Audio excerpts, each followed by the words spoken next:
Décembre 2020, British Airways retire son dernier Boeing 747-400. Chez Qantas, ils ont disparu. Chez KLM aussi. United avait déjà dit adieu des années plus tôt. La reine des cieux était remplacée petit à petit par des bimoteurs économiques comme le 787 mais aussi la 350. Pour la plupart des compagnies passagers, le message était clair, l'ère du 747 touchait à sa fin. Mais voilà ce qui ne colle pas. Pendant que les compagnies passagers se dépêchaient de se débarrasser de leur 747, les compagnies cargo faisaient exactement le contraire. Cargolux, Atlas Air, Korean Air Cargo. Ils continuaient de les faire voler. Et lorsque Boeing a livré le tout dernier 747 produit en janvier 2023, ce n'était pas une compagnie passager qui l'a pris, mais Atlas Air, un opérateur cargo. La demande de fret a maintenu la chaîne de production en marche des années après que la plupart des compagnies passagers soient passées à autre chose. Le 747 n'est même pas l'exemple le plus extrême. FedEx utilise encore des MD-11 dont certains avions ont plus de 30 ans. Des appareils que beaucoup de compagnies passagers ont abandonnés après seulement 10 ans de service. Western Global Airlines vole avec des MD-11 et des 747-400 datant de la fin des années 80 et début 90. Alors, pourquoi les plus grandes compagnies cargo au monde choisissent-elles délibérément des avions considérés comme obsolètes par les compagnies passagers ? Pour comprendre pourquoi, il faut d'abord saisir pourquoi les compagnies aériennes de passagers les ont abandonnés aussi violemment. L'histoire commence avec l'économie, mais pas celle que la plupart des gens imaginent.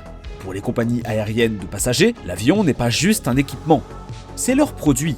Lorsque vous réservez un vol avec Emirates ou Singapore Airlines, vous n'achetez pas seulement un transport, vous achetez une expérience, la cabine, les sièges, les systèmes de divertissement.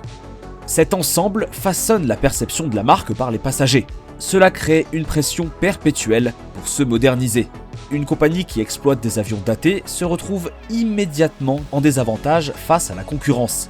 Les voyageurs d'affaires, ceux qui génèrent la majorité des profits, peuvent éviter les compagnies avec des cabines vieillottes. Ils paient des tarifs premium.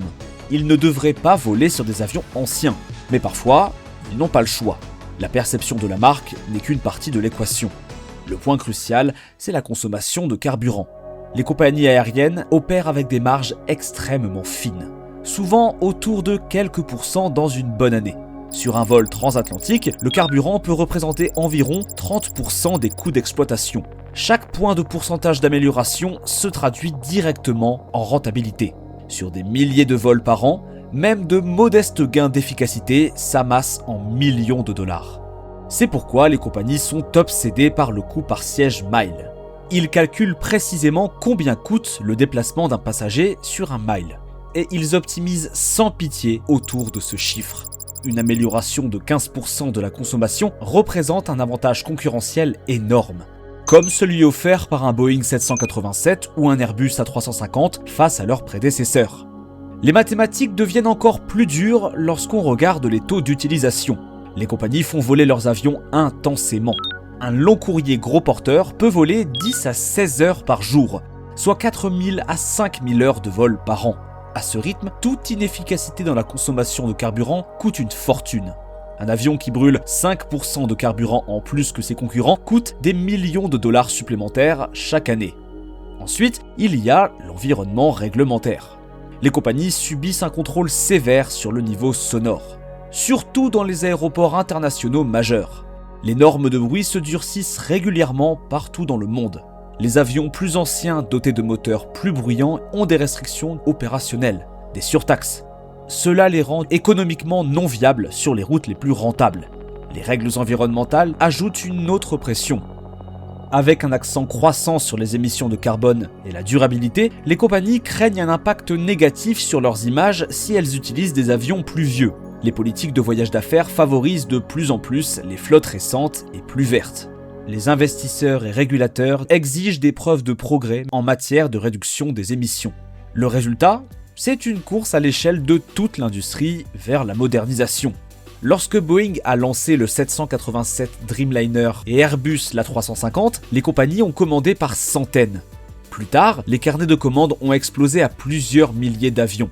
Il promettait une amélioration de 20 à 25% de la consommation par rapport aux gros porteurs de génération précédente, comme le 767. Pour des compagnies qui opèrent avec des marges ultra fines et des milliers d'heures de vol par an, cet écart d'efficacité était impossible à ignorer.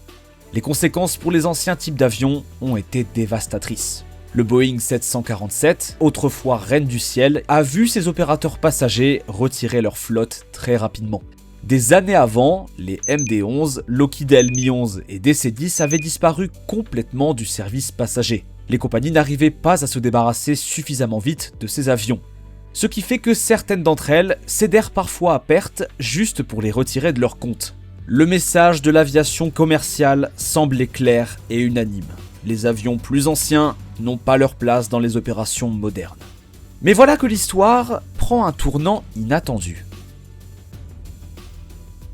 Pour comprendre pourquoi les compagnies aériennes cargo arrivent à des conclusions complètement opposées, il faut examiner ce qui fait vraiment l'économie de l'aviation fret.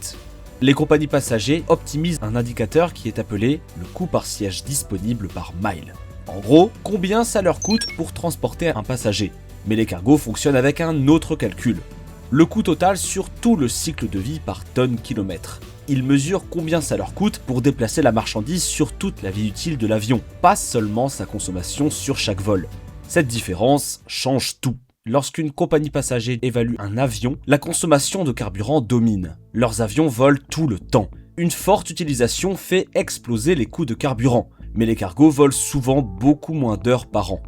Beaucoup d'avions cargo font entre 2500 et 3000 heures par an, contre 4500 ou plus pour les gros porteurs passagers. Une utilisation plus faible change complètement la donne. Si ton avion reste souvent au sol, tu ne brûles pas de carburant pendant ces heures, mais tu paies quand même l'avion. Du coup, le prix d'achat devient plus important que l'économie de carburant. C'est là que les avions plus vieux deviennent intéressants. Un cargo d'occasion, totalement amorti, ne génère pas de frais financiers. Pas de loyer, pas de sortie capitale mensuelle. Il reste juste des coûts variables.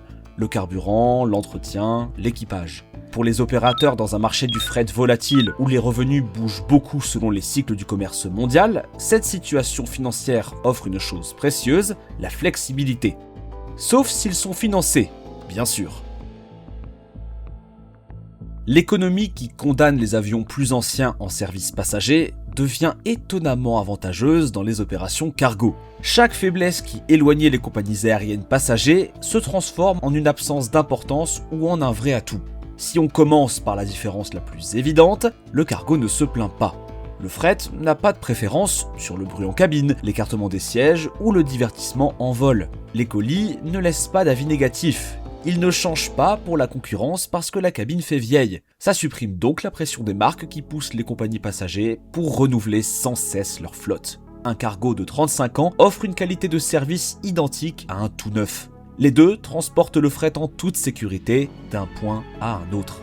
Le désavantage du carburant, si catastrophique pour les passagers, est beaucoup moins important dans le cargo.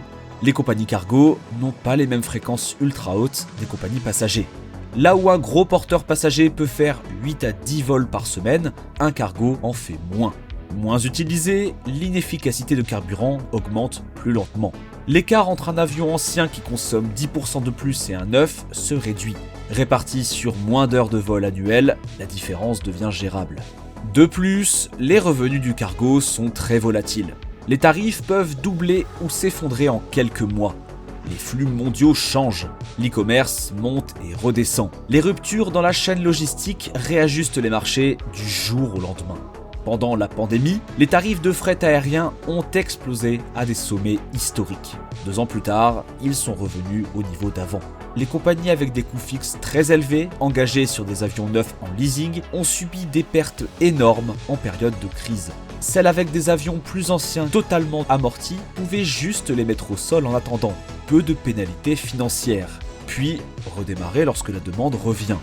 L'économie d'acquisition raconte sans doute la meilleure histoire. Lorsque les passagers ont retiré leur MD-11 au bout de seulement une dizaine d'années, ces avions avaient en moyenne 8 ans. Des cellules faites pour 30 ans de vie utile étaient mises sur le marché secondaire pour une fraction du prix initial. FedEx et UPS ont vu là une opportunité d'arbitrage. Ils ont donc agi très vite. Les études sur le marché cargo dans les années 2000 sont claires. Une compagnie cargo pouvait acheter un MD-11 d'occasion, financer sa conversion passager vers cargo complète et payer bien moins qu'un 747-400F neuf. Les économies pouvaient ainsi être investies ailleurs. Plus d'avions ou juste plus de profit. Ceci nous amène à des considérations structurelles qui favorisent en fait les anciens modèles. Les wide bodies classiques ont été conçus avec des hypothèses prudentes. DC-10, MD-11 et première version du 747. Dans les années 60 et 70, les ingénieurs manquaient d'outils de calcul pour optimiser parfaitement les structures. Résultat, des avions aux peaux plus épaisses, structures plus lourdes et robustesse supérieure.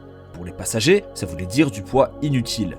Mais pour le cargo, c'est un gros plus. Les cargos subissent des charges lourdes au sol. Palettes denses et conteneurs créent des points de pression bien plus forts que les rails des sièges passagers. Le chargement répété blesse les avions autrement qu'en passagers. La construction robuste des vieux avions supporte mieux que les designs modernes ultra légers. La composition des matériaux importe autant. Les anciens sont en majorité en aluminium. Les modernes intègrent beaucoup de composites. Les dommages en alu se voient facilement, s'inspectent et se réparent plus simplement. Les composites masquent les dégâts, exigent du matériel spécial pour détecter et des ateliers experts pour réparer. Pour un cargo avec des flottes mondiales, la simplicité de maintenance des métaux traditionnels est un vrai avantage. L'économie de conversion favorise aussi l'aluminium. Transformer un avion en cargo nécessite d'y ouvrir de grandes portes, ce qui est une opération très lourde. L'affaire sur composite complique les choses, augmente les coûts et rallonge les délais. Les avions alu se convertissent plus vite et moins cher. La similitude de flotte est un autre avantage fort, surtout pour des géants comme FedEx. Lorsque FedEx a acheté ses MD-11, il exploitait déjà l'une des plus grosses flottes de DC-10 cargo. Ces avions partagent un ADN de conception, des cockpits similaires, des procédures d'entretien mises en commun, des stocks de pièces qui se recoupent. La transition des pilotes est facile, les coûts de formation baissent, la gestion des équipes est plus souple. Les équipes de maintenance profitent de leur savoir existant. La réglementation est aussi moins contraignante pour le cargo. Les cargos doivent respecter les règles de bruit et pollution comme les passagers, mais les exploitants cargo peuvent ajuster leur réseau. Ils acceptent un accès limité à certains aéroports si l'économie globale reste viable. Ils contournent les contraintes plutôt que de retirer les vieux avions. Enfin, il y a la question des contraintes d'approvisionnement. Les cargos neufs restent chers et rares. Boeing a arrêté le 747 en 2023. Le 777F coûte cher. L'Airbus A350F n'arrivera pas avant 2027. Pour les compagnies qui doivent grossir vite, le marché secondaire des plus vieux avions offre des solutions plus rapides et abordables. Avançons jusqu'à aujourd'hui. La divergence entre les stratégies des flottes passagers et cargo n'a jamais été aussi marquée. Tandis que les compagnies passagers enchaînent les commandes à milliards pour les A350 et 787, chassant les technologies les plus récentes, les transporteurs cargo roulent encore avec des flottes qui semblent antiques en comparaison. Les MD-11 les plus anciens de FedEx volent depuis plus de 30 ans. La flotte de 747 d'Atlas Air comprend des appareils datant de la fin des années 90. Cette longévité n'est pas signe d'obstination ni d'arriération technologique. C'est un calcul économique froid. Lorsque FedEx a repoussé la retraite de ses MD-11 de 2028 à 2032 début 2025, c'est la réalité du marché qui parlait. Selon les dirigeants, ces avions génèrent encore des retours acceptables, entièrement amortis. Infrastructure de maintenance bien rodée, équipage formé. Remplacer n'a de sens que si les nouveaux avions offrent des marges opérationnelles suffisamment meilleures pour justifier l'investissement colossal. Cela dit, les récents arrêtés au sol des MD-11F pourraient bien chambouler ces plans. Pourtant, cela révèle une vérité fondamentale, souvent ignorée en économie de l'aviation. Le meilleur avion n'est pas forcément le plus avancé, ni même le plus efficace. C'est celui qui rapporte le meilleur retour sur investissement selon les besoins opérationnels précis. Pour les passagers, les avions récents gagnent haut la main. Des horaires d'utilisation intenses où le carburant pèse lourd. Une image de marque cruciale pour les clients qui paient. Des réglementations sur le bruit très strictes sur les routes clés. Mais pour les cargos, c'est un autre calcul. Moins d'utilisation, pas de clients à satisfaire directement, plus de flexibilité dans les plannings. La rentabilité du capital est la priorité. Dans ce contexte, les avions plus anciens restent totalement viables.